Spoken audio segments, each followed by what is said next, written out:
Senator Manny Pacquiao will be giving 50,000 pesos to the family of each of the 53 people who died when a C-130 military aircraft crashed in Sulu.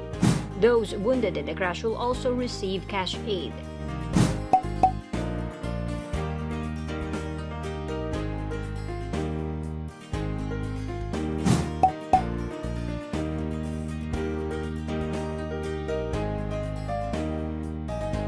Pacquiao, an Army reservist, said this while in the United States training for his boxing match against Errol Spence Jr.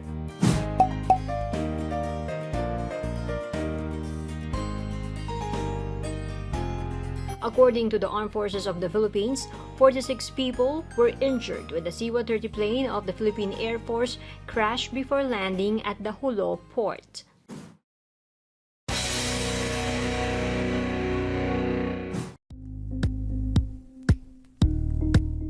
Thank you for watching Politico TV. Please like and subscribe to our channel for more videos.